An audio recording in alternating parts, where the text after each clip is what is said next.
Good afternoon, good morning, good evening, whatever time you're watching this. Hello and welcome to the second episode of LoC Network. My name is Nathan Stubbs and I'm your commissioner. Let's get started and look at this week's marquee matchup. This week's marquee matchup takes place between the Dream Team and the Tuckfards. The Dream Team were entering on 7-3, the Tuckfards on 6-4. This was a key game in the playoff race. The Tuckfards, already playing in a marquee matchup last week, lost their game against Tom's Tyrants. This week would prove crucial against the Dream Team. If the Dream Team won, they would pretty much secure playoffs. I could have picked several players this week for the Dream Team that proved the key part of the game, but I had to go with RG3. Robert Griffin III put up a 40-point fantasy game for the Dream Team, 200 pass yards, 4 touchdowns, and 84 rushing yards. He is the catalyst of Dream Team's offense. The Tuckfards star player this week was bit player LaRod Stephen Howling. He wouldn't usually get the start, but the Tuckfards didn't have a choice this week, but he came up big for them. He got 127 rushing yards and 1 rushing touchdown. As you could expect, the Dream Team won, and it wasn't even close. They get another win and have almost certainly made playoffs. The Tuckfards, with another loss, however, find themselves in even more of a divisional dogfight now for the last playoff spot. It is anyone's guess who is going to get it, and the Tuckfards must be devastated with their recent run of form. They are going to be making that team run laps.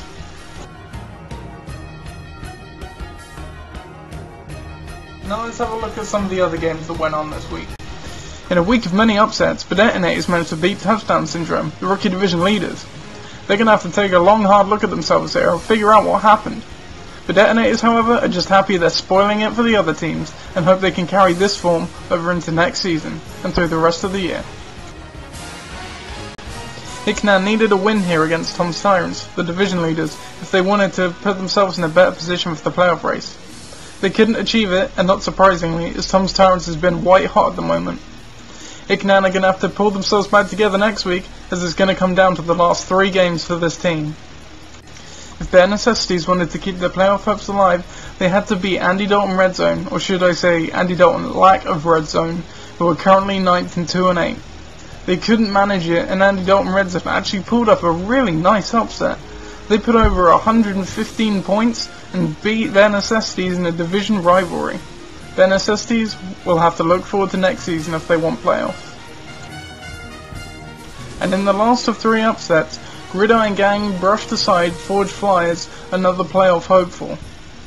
With only 3 games left, Forge Flyers are really going to have to pick themselves up in these last 3 weeks after this horrible outing. Gridiron Gang, however, is staging a last-ditch attempt to try and avoid relegation, but outlook is bleak at this point. With all the matchups covered, let's take a peek at this week's standings. Tom's Tyrants at 10-1 have secured a playoff berth for the 2nd straight year.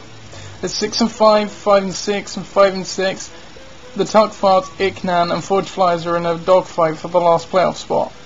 Touchdown Syndrome at 9-2 and the Dream Team at 8-3 have pretty much made playoffs. Bare Necessities are out of it now. They're at 4-7 and looking forward to next season. The others are all at 3-8, and Gridiron Gang hopes to stage a last-ditch effort to avoid relegation.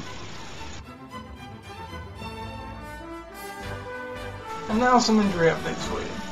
Rob Gronkowski broke his forearm this weekend, so he will be missing for the Dream Team for probably what is the remainder of the season. The Dream Team will also hit another massive blow when they lost Willis McGahee to an MCL injury. He also will be lost for the rest of the season. It will be interesting to see how they cope without them. LeSean McCoy was also injured this weekend. He received a concussion in his game. The Detonators were relying on him a lot this season, and it looks like they're going to be without him for now. Julio Jones also left the game with an ankle injury, and Tom's Tyrants have really needed their receivers in recent weeks. They've been okay, they should be alright, but they are going to have to find depth from somewhere. And finally, Dwayne Bowe left Kansas' game with a neck injury, but it's reported to not be too serious, and he should be available for next weekend. Now we're going to take a look at some of the biggest waiver moves this week. The Detonators picked up Reggie Bush in the place of the injured LeSean McCoy. However, he should not be expecting anywhere near the same production. Reggie Bush has been awful lately, and he's got really hard last 3 weeks. Also, the Dream Team picked up Bryce Brown to replace the injured Willis McGahee, who should be a nice fill-in the run-heavy Philadelphia team. They also picked up Greg Olsen in place of Rob Gronkowski. He will not fill in for Gronkowski as anywhere near as effectively, but he should be a nice spot for a few weeks. Finally, Justin Blackmon was picked up after his huge game against Houston Texans by Gridiron Gang. It is unlikely he's going to repeat that. Probably won't even come close to it, but he might have a nice matchup this week against Tennessee. Forge Fires are quietly having a nice season.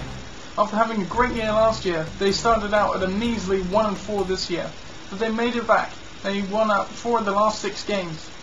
Last week, however, they put up a pitiful effort against Gridiron Gang. It'll be interesting to see if they can recover their momentum or they'll go back to their early season ways. This could be crucial as they are also in the playoff race. However, they are also in a relegation race. We're on the phone with Coach Chris Leach of the Forge Flyers. Coach, how you doing? Very well, thank you. Very well, thank you, Nathan. Good. Yes, it's been a long day, but I've been looking forward to this interview all day, so do fire away. Okay, alright. After going 10-4 last season, are you pleased with how Forge Flyers are doing this year? Yes, the draft was slightly less kind to us this year. So 10-4 was a great result last year, and I was very pleased with that. But the squad that I had and the team that I had last year, definitely. Was so strong. But this year, I'm pleased with how it's been for the last few weeks. I mean, the beginning of the season was really disappointing because we got such a bad start and things didn't go our way. But kind of fought back to an even win-loss ratio. Last week, unfortunately, we did lose to the old Gridiron Gang in week 11. But other than that, things have been better, and I've been much more impressed with how things have been. Mm-hmm. I don't think you can be too ashamed with that loss. So I was doing some digging, and you're actually 1-5 against Gridiron Gang in your entire history. It's clearly a bogey team then. Yep. And it showed. The players just all round didn't really perform. But hey, you got to have one bad week. Yep, everyone has. You started 1-4 this season, like you said, a terrible start. But you won 4 out of the last 6. How did you turn it around? I have to put it down to the form of Matthew Stafford and Chris Johnson. Matt Stafford and Chris Johnson, I tell you, at the beginning of the season, Chris Johnson was, performing, giving me 2 points and negative points. I'm thinking, why the hell did I draft this guy? I support the Titans, so it's clear that I want to go for him because he's a good player for us. But over the last few weeks, Matt Stafford's had some really monster weeks. 30 points put up and whatnot, and Chris Johnson over the last few weeks, I think 30 points, 20 points, 19 points. So they've been the backbone of the reason why things have been going up and up and up. Mm-hmm. As well as the Jets, I'm really surprised with the Jets. I dropped them this week for some unbeknown reason. And they perform really well. Yeah. Curse the Cowboys. Curse the Cowboys. Never trust the boys. Never trust the boys. No way, man. I know that now. At 5-6, you just came off a bad loss. You put up, I think it was a new season low in points. Are you worried Forward Flyers are going back to their early season form? I hope they won't. I think the reason why we did so poorly, I guess, this week is because a lot of the key players just didn't show up. We had Chris Johnson was on a bye. Matt Stafford didn't play very well against the Packers.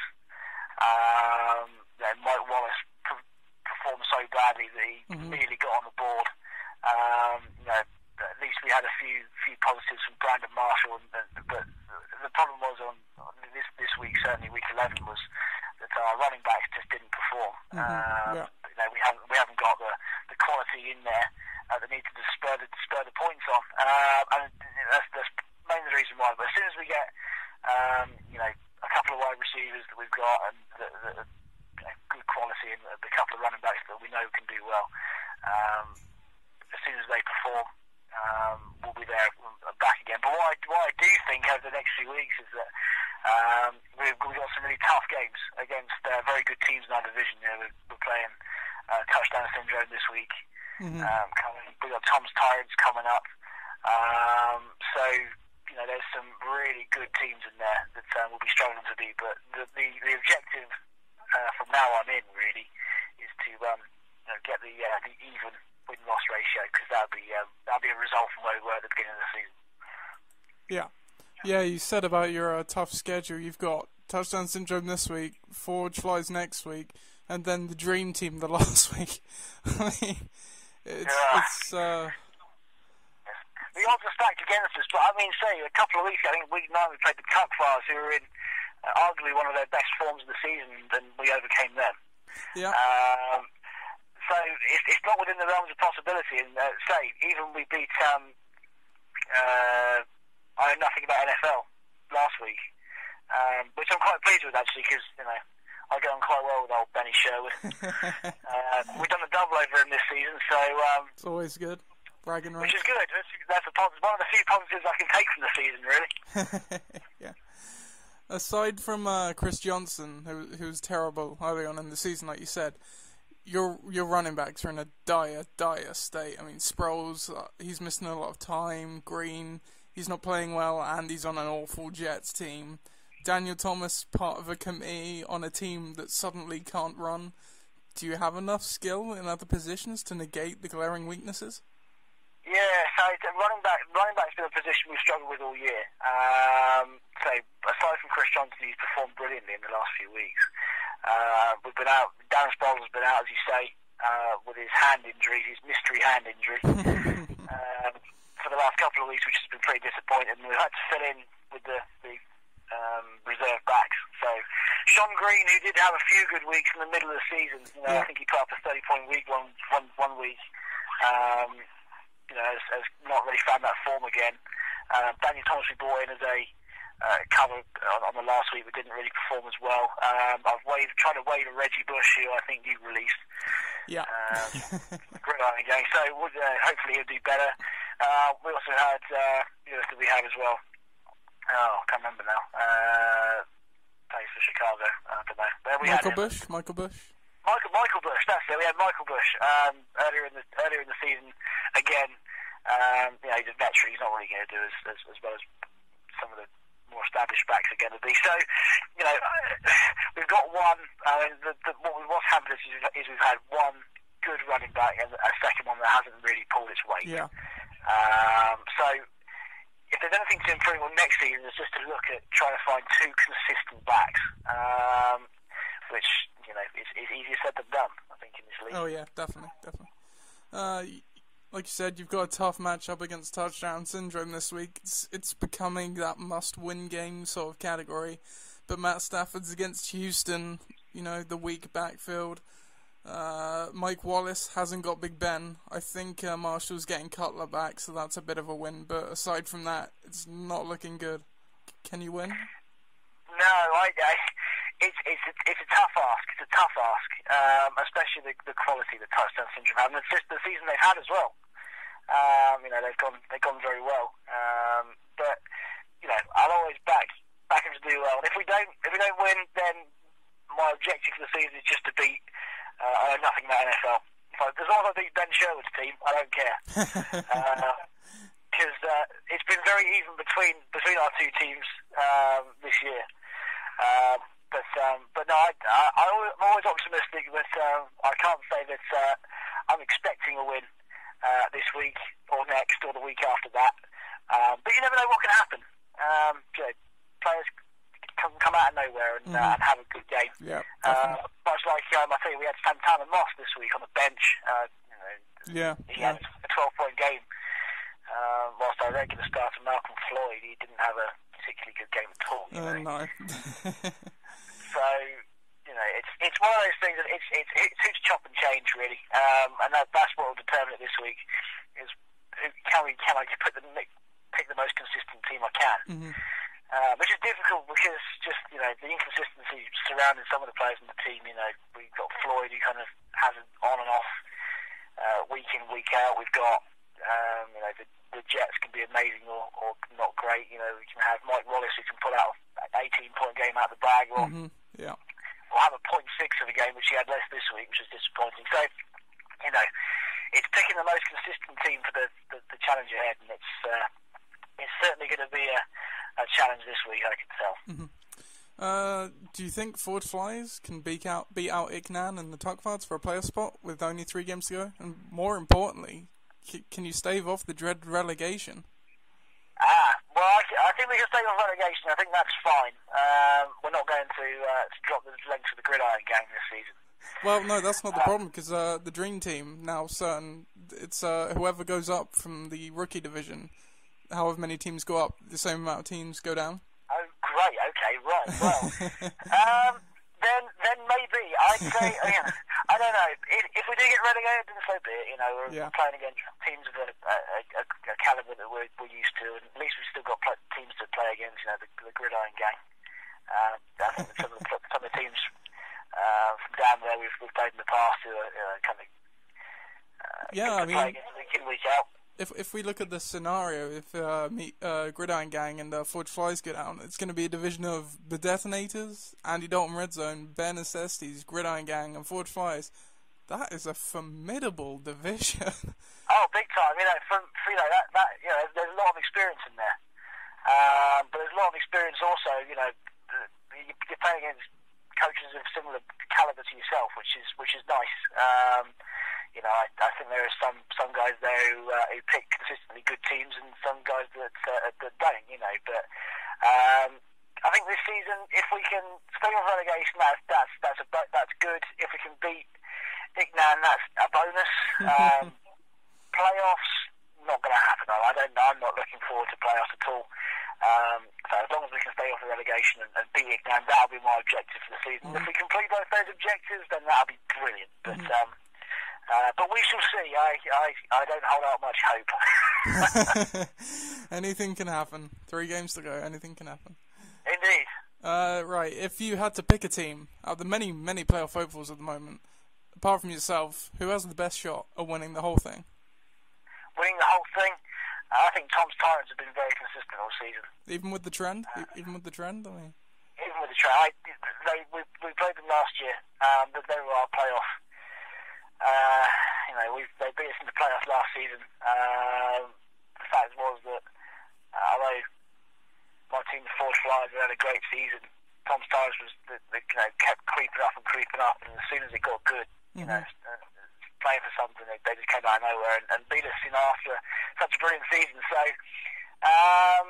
I say them. I think they're a really good team. The Dream Team who we're playing this week, again, had a good season. It's going between those two, I think. Certainly. The thing with the Dream Team, up till this week, I would have agreed with you. I'd say yes, they'd probably have the next best shot of winning it. But they lost Gronkowski and Willis McGahee this week. Ooh, well, even so, I have faith in their coach that he shall find another. Okay. two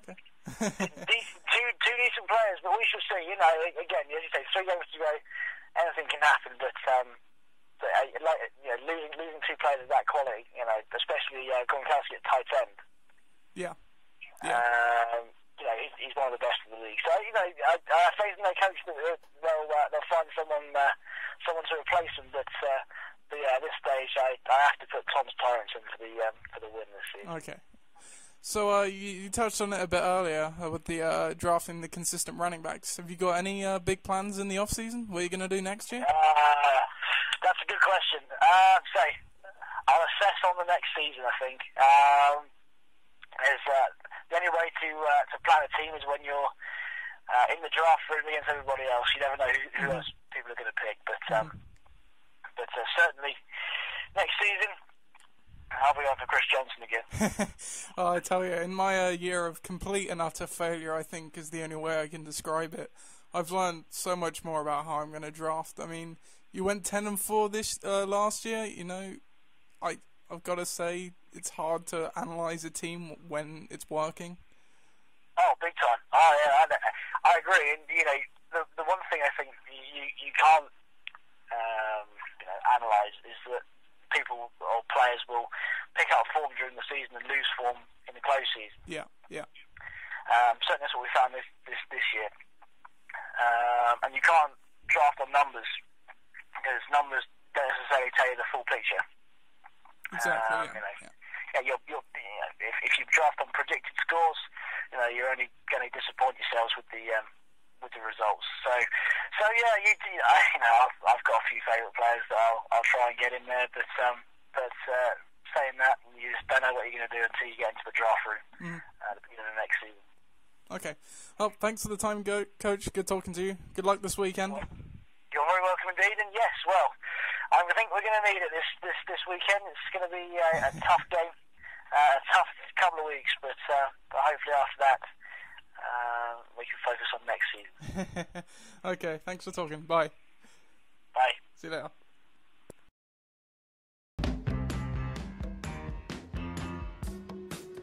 Now let's look at some of next week's best matchups. After Gridiron Gang's upset last week, Forge Flyers need a win this week to keep their playoff hopes alive. This won't be easy, however, as Touchdown Syndrome are currently leading the rookie division and have all but mathematically made playoffs. It can then be the Tuckpods is the key game this week. The winner of this game has a much better chance of getting to the playoffs. The Canana are at 5-6 and the Tuckpods are at 6-5. It is all to play for. The Dream Team pretty much secured the playoff position last week, and Andy Dalton Red Zone managed to stage an upset against Bare Necessities. However, this game has no interest this week. Tom's Terrence made playoffs for sure last week, whereas their opponent, Gridiron Gang, are staging a last-ditch attempt to avoid relegation. They need to get a win here, otherwise their hopes are surely over. The Detonators v Bare Necessities has absolutely no implication on anything. The Detonators have been out for it for a long time, and Bare Necessities were upset last week by Andy Dalton Red Zone, and their playoff hopes are all but dead.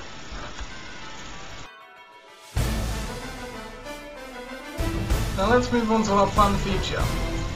Every team wants one of them, no team wants the other one. It's our saviour and failure of the week. Although he didn't bring home the win for Bare Necessities, Matt Shaw threw for 527 yards, 5 touchdowns, and put up 47 fantasy points. There is no question this was an elite performance from Matt Shaw, and it saved the Bare Necessities from the embarrassment of losing in a landslide to Andy Dalton Red Zone. This week's failure of the week was Jeremy Macklin. He didn't even record a catch. He got a total of 0 points for Touchdown Syndrome. 0! 0! He must be so frustrated with this after losing to the loser boys, the Detonators. They're going to have to pick themselves up next week, and he's going to be counting on Macklin for a better performance. Well, that's another episode of LoC Network finished. I've been your host, Nathan Stubbs, and have a great week, guys. It's sure going to be interesting. Stay tuned.